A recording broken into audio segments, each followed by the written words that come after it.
Halloweek Collection 2023. Story number 1, The Autopsy of Salem Blake. My name's Ethan, and I'm a medical examiner of the state police. For the most part, I don't have any problems with taking care of autopsies, but the body I took care of last night made me quit my job. It started like any other autopsy. A body comes in, I sign the delivery, and I put it in the fridge until I'd be ready to start working on it. The body that came in was male. Looking at the notes, I found his name was Salem Blake. He was 41 years old, 6'5", dark short hair, and he had a short beard, maybe about an inch or so in length. You could see some grey hairs around his temples.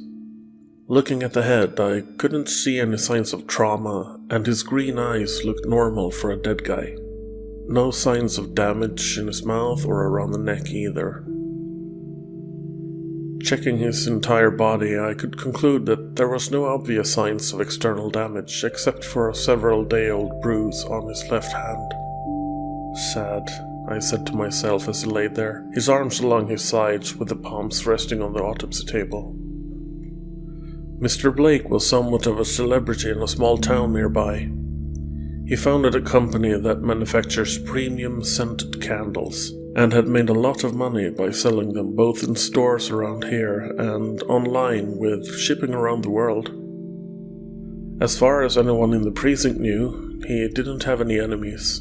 He was in good shape, and left behind his lovely fiancée and 2 children. He did a lot for his community.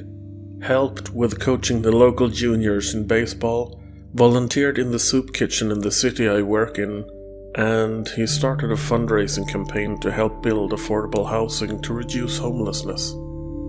I walked over to my chart and made some notes before proceeding to take out the tools I needed to start opening him up. I made a Y incision and peeled back the skin. There was pretty much no blood, since the heart wasn't pumping anymore. The color of the blood looked normal considering the circumstances. I then detached the muscles, exposing the abdominal cavity, his rib cage, and the neck muscles. Making a couple of cuts along the sides of the rib cage, I removed that as well. As I lifted the ribs off the body, it almost seemed like it twitched a little. I shrugged it off as the weight shifting. I then proceeded to cut the ligaments, the arteries, and a few other parts out so that I could take out the organs for closer inspection. I removed the intestines, the kidneys, the liver. I had to cut a bit more to remove the bladder and the prostate. Had I not known better, I'd swear his fingers moved ever so slightly, but it was late and I was tired after a long day. It was almost 1 a.m. in the morning, so being tired wasn't that strange. The mind can play tricks on you, especially when you're tired, and in my line of work, I've heard a thing or two. I inspected each organ and weighed them. Everything looked normal. Strange, I thought to myself. Not a single thing seems to be wrong. What did he die of? I removed the lungs, and sure, you could tell he was a smoker, but I have seen lungs in way worse condition than these. I looked at Mr. Blake's face, and the eyelids had opened just a tad. It happens every once in a while, as the body starts to dry up. I had seen it before. I took some biopsies from the organs I had removed and put them in a new machine we have that scans for anomalies in the cells. A neat piece of technology, even though I don't understand how it works, just that it does. Since I had a cup of coffee, or 5, too many, I felt I needed to relieve myself, so I figured I'd do that while waiting for the machine to do its thing. When I came back, the machine had printed the result. Still nothing. I don't get it. Nothing with the organs, nothing particularly strange with the lungs, no severe trauma anywhere on the body nor inside. Everything seems normal. I made some more notes on the chart, yawned, and stretched. I poured myself a 6th cup of coffee when I remembered that the heart was still in Mr. Blake's body. I took a sip from my mug and put it on the table. "All right," I said, sighing. "Let's get this over with." I took out his heart, examined and weighed it, and then put a few more notes on the chart. As I turned around to face him again, his eyes had opened completely, which I had never seen before. "Well, that's new," I said to no one, since I was alone at work. It was in the middle of the night, after all. His eyes stared up into the ceiling. I walked over to one of our cabinets where we store our surgical sutures and polypropylene threads. "Better sew those babies shut. We don't want you to scare people when it's time for your funeral." As I walked closer to Mr. Blake's body, his eyes were staring at me sideways. I dropped the needle and the polypropylene on the concrete floor as I let out a yelp. Slowly, a sinister grin spread across his face, and as I walked over to my desk, I saw his eyes were following me. "That's not possible," I stammered. His eyes tried to make contact with mine, all while he kept smiling menacingly. I crossed the room towards the door. I needed some fresh air. I walked through the foyer and out the front doors. As I stood on the steps outside, leaning against the railing, I said to myself, "Keep it together, you're just tired, you're imagining things. His eyes aren't following you. It's all in your head." After maybe 5 minutes or so, I took a few deep breaths and I walked back inside. When I walked into the autopsy room, I found to my horror that Mr. Blake's body was no longer lying on the autopsy table. In the storage room, next to the autopsy room, I heard a faint tapping. I slowly walked a bit closer to see what was making the noise. I barely had time to react as the door behind me flew open with a loud bang, almost flying off the hinges. It was Mr. Blake, or at least his body, running towards me with that sinister grin, his arms held towards me, his hands grabbing my neck as I felt the air failing to reach my lungs. He was choking me. I fell and landed on my back. I was struggling to loosen his grip. I couldn't pry his hands away. He was too strong. His evil glare met my eyes, all while he kept grinning. I could see the hatred, I could see evil. All he wanted was me dead. His grip made me feel like something in my neck was about to break. He slowly opened his mouth, and blood and bile poured onto my face.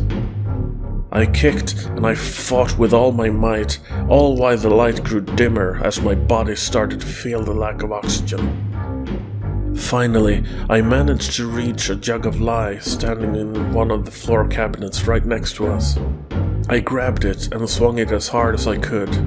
I hit his head and he lost the tight grip around my neck. I hit him again and this time he fell off of me. The rush I felt when my lungs once again was filled with air and the adrenaline pumping through my veins made me able to stand up. His body was wriggling on the floor, arms and legs flailing around at a superhuman speed. I raised the jug and slammed it onto his head. I heard a cracking sound, but he was still moving. I hit him again, and again, and again.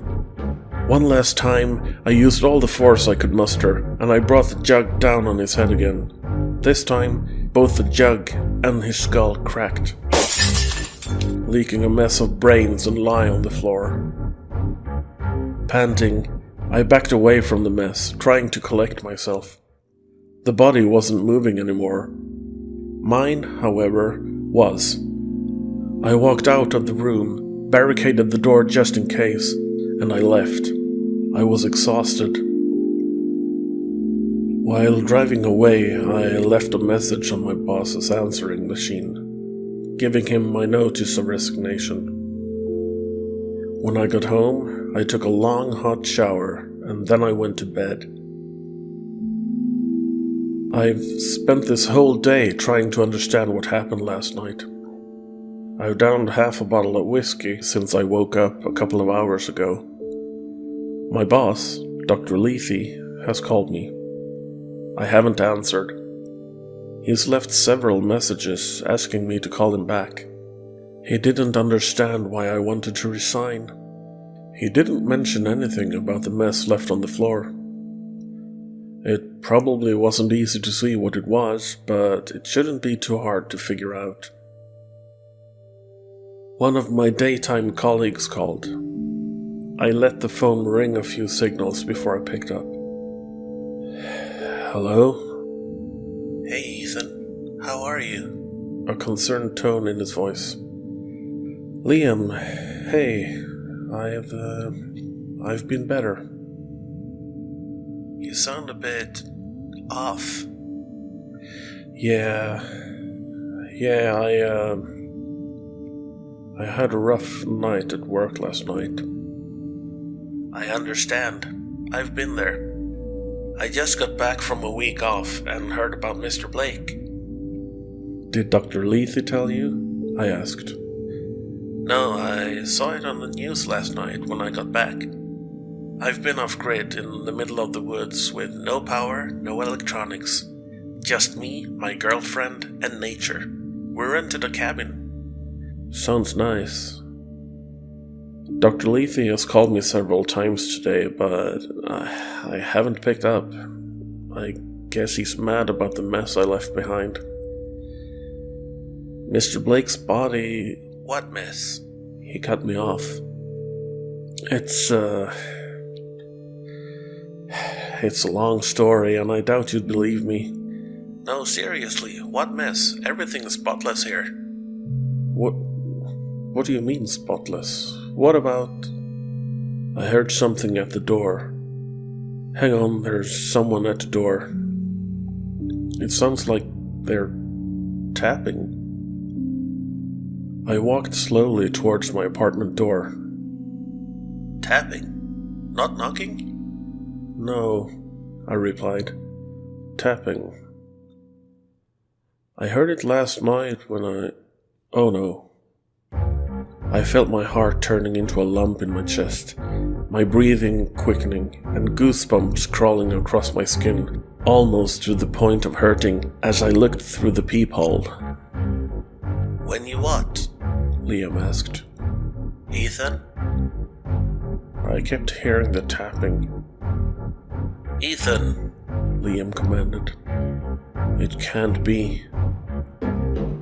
Through the peephole, I saw Mr. Blake, his evil grin and his dark eyes staring through my soul. With a swift pull, he tore the door off its hinges, and once again I stood face to face with my living nightmare. He screamed as he ran towards me, arms reaching for my neck.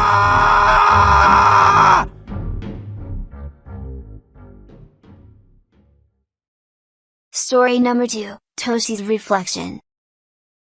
I don't look in my reflection anymore when I brush my teeth, and I have removed all the mirrors in my house. If you want to know why, stick around and I'll tell you. It started the first day of the week leading up to Halloween. I was brushing my teeth before bed, as one does, and one of my cats knocked a glass off my kitchen table. As I looked in the direction of my kitchen, in the corner of my eye, I thought I saw my reflection smile at me. I looked back at the mirror, but my reflection was normal. It was just me, holding my toothbrush in my right hand, toothpaste foaming around my half-open mouth. I let it go and finished up for the night and went to bed. Next day was uneventful, until it was time to brush my teeth again. A similar thing happened. My cats made some noise and I looked away for a brief moment, and again I thought my reflection smiled at me. This time, however, my reflection wasn't completely restored when I looked back, but the smile lingered for a split second. I took a half step back, my heart pumping faster, my skin getting goose pimples, while a shiver went down my spine, my toothbrush, like the day before, hanging halfway out of my mouth. I took a step to get closer to the mirror, leaning forward as I looked closely at my reflection. I shook my head at what had happened. "It's been a lot at work lately, it's probably just stress," I mumbled to myself. I spit out the remaining toothpaste, put the toothbrush back in the glass, and turned off the light.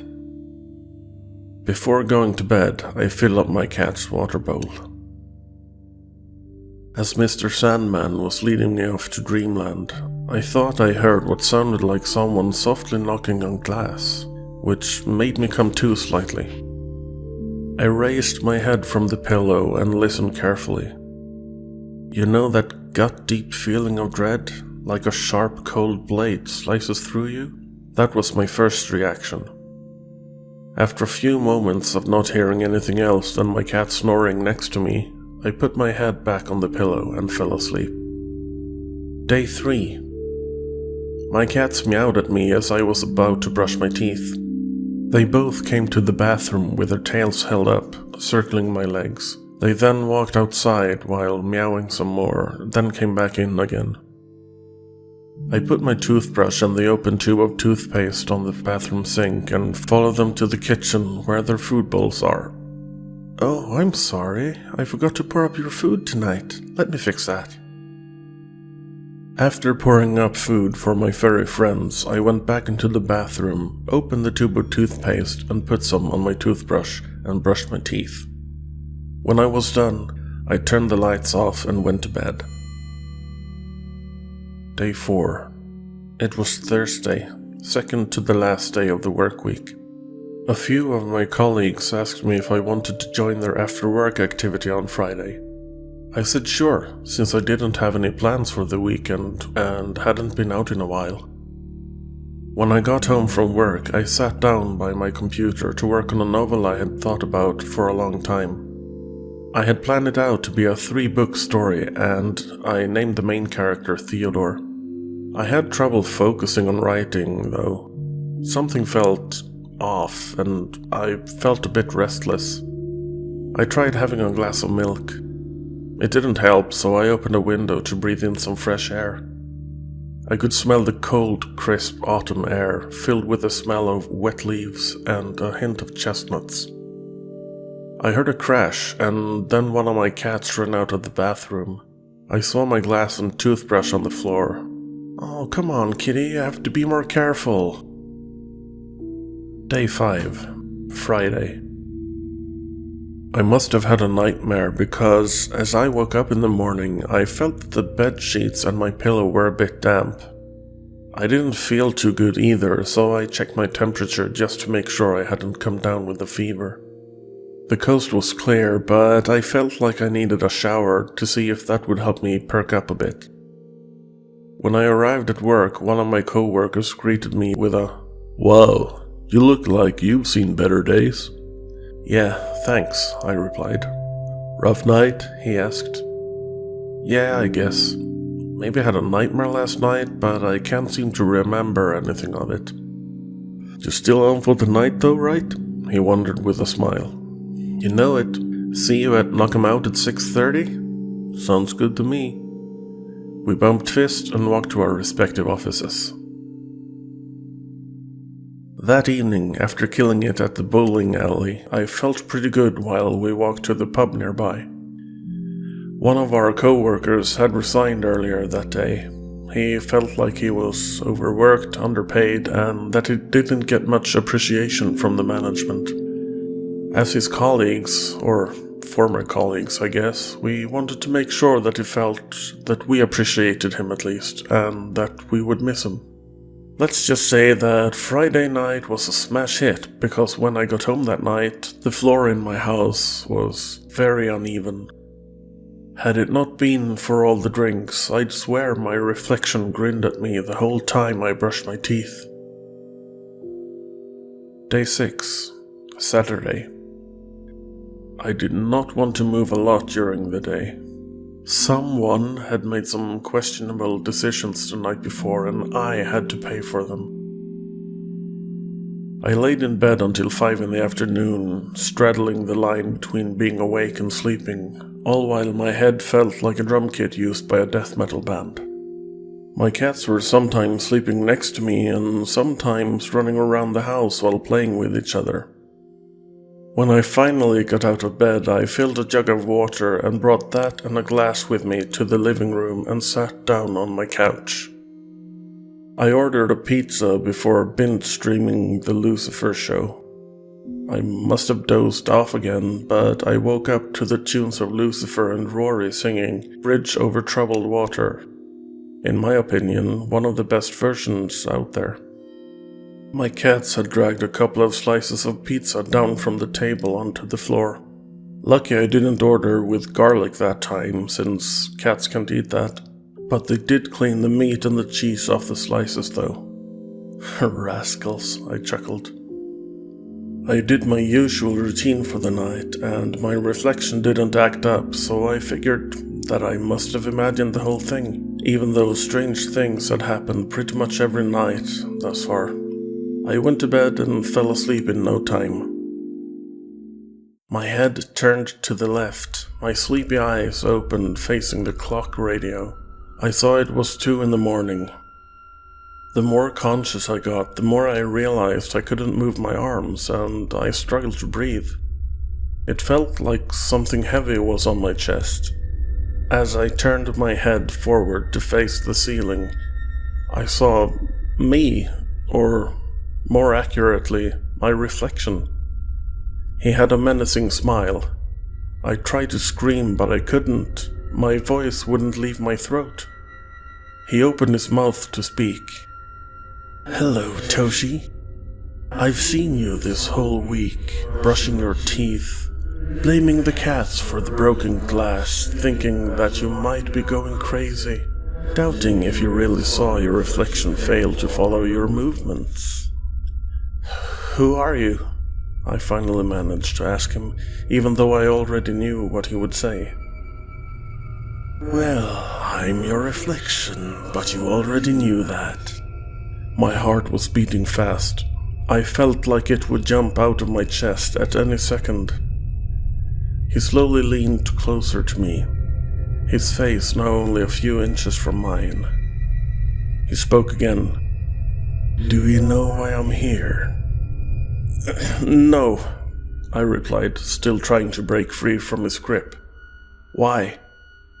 "I'm your mirror image. Everything bad about you, I'm the opposite.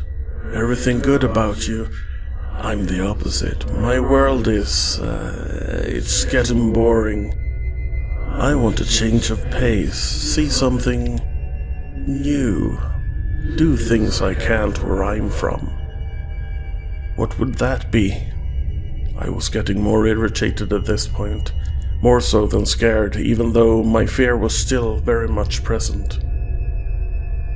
"My world is limited to the rooms where you have a reflection. If you're in a bathroom, that's my world. If you're in a gym, that's my world. And if you're in a dressing room, that's my world.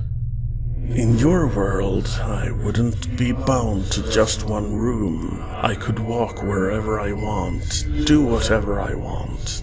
No limitations, at least not as many as home." He's strong, but he doesn't seem too smart or tactical. I can use that against him, I thought to myself. He rose a bit, leaving more space between us while still holding my arms in a firm grip. I strive to always tell the truth, my mind racing while trying to come up with a plan.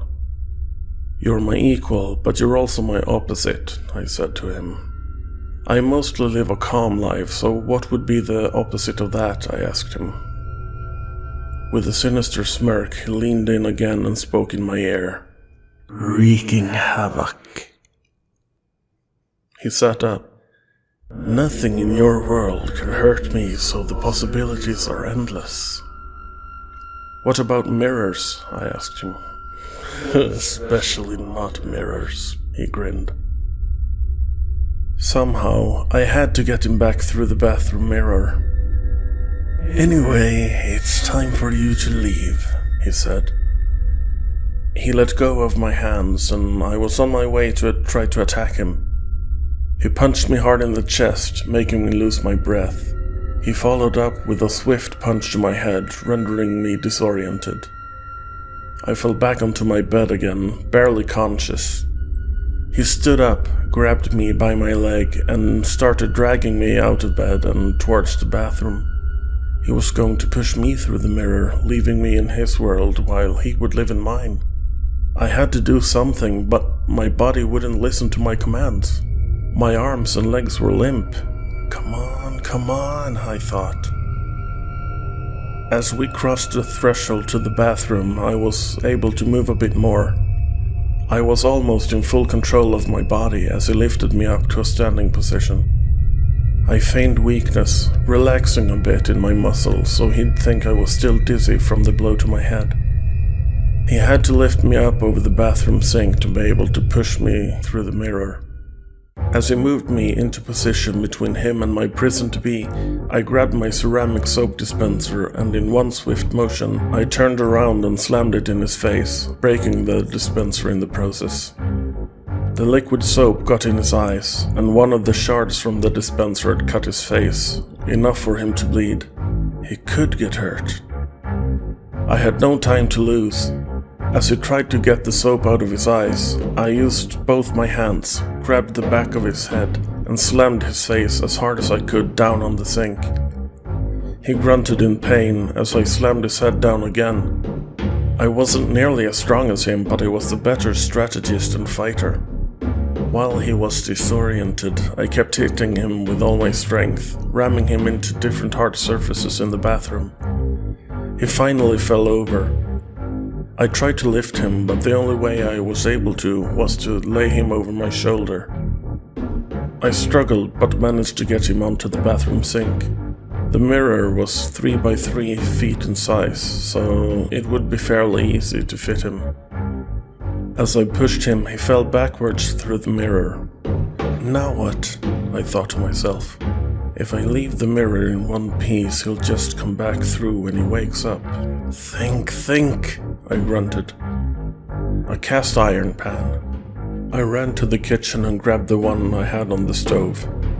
As I came back to the bathroom, I saw my reflection standing up, grinning at me as I stood there panting. He rushed towards the mirror as I raised the pan like a tennis racket, and with a scream I threw it. Just as his hand grabbed the edges of the mirror, the pan met the surface of it. The sound of glass breaking echoed through the house.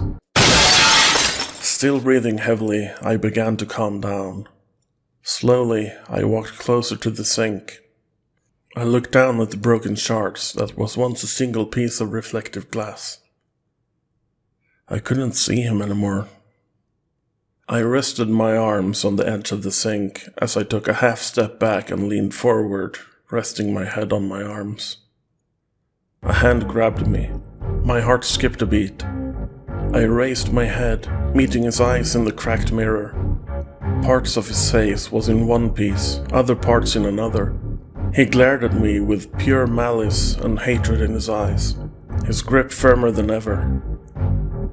Without hesitation, I grabbed one of the shards and rammed it into his wrist, again and again, until he let go. I then grabbed the pan again, grinding the shards to everything but dust.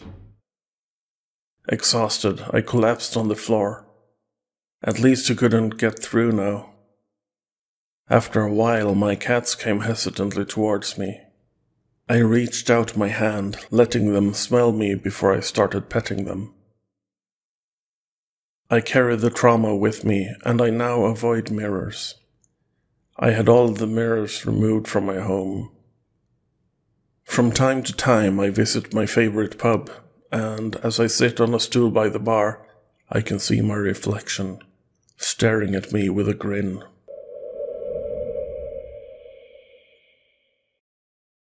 Story number 3, Peaceful. She looked so peaceful, laying there in the bed. Shiny sheets of crimson covering her in warmth. Her blonde hair caresses her face, and her red lips seem to long for a loving kiss. I've loved her since I first saw her, her warm smile and kind eyes. I just knew I had to meet her. As time progressed, I sent her flowers, then chocolate and flowers. Then I started sending her gifts, more expensive as time went on. We met at the local coffee shop. It was kind of funny. We both enjoyed the same type of coffee drink, a mocha latte with caramel syrup and whipped cream on top. Our hands touched as we reached for our drinks. I apologized and said she can have the first one and I'll wait for mine. She smiled as she thanked me. After a while, I started to suspect she was cheating on me with another man. I saw a car by her house that I hadn't seen before. I was distraught. How could she do this to me after all we've been through? From a distance, I followed them the other day. I had taken some time off from work after I'd told my boss about what had happened. My heart sank as I saw my girl kissing another man. Earlier tonight, I caught them making love, but I didn't confront them right away. I took photos and videos for evidence first. I snuck in a while later. She had already gone to bed, but the guy was downstairs watching football on TV. He put up quite a fight, but I managed to keep him quiet enough as to not wake my girl upstairs. I surprised him with a hug from behind and he tried to get loose. I've got some scratches on my face now, but it doesn't matter. As I walked upstairs to the bedroom and sat down on the bed where she lied, she spoke softly and reached out for me. I told her I love her. She started screaming. Crazy things like, "Who are you and what are you doing here?" She then called for the man downstairs, but I softly explained to her that he wouldn't come between us anymore. I told her I had to punish her for being unfaithful to me, but only because I love her. As I buried the knife in her chest, I saw a mixture of fear and hopelessness in her eyes. She brought this on herself. As the crimson liquid stained the sheets, I lied down beside her. I guess the neighbors called the police. My girl did scream loud. In the distance, I can hear the sirens coming closer. They won't take her from me, nor me from her. I'll be gone before they break down the door. Thank you for watching. Please remember to do the YouTube stuff. Thomas and I will be back.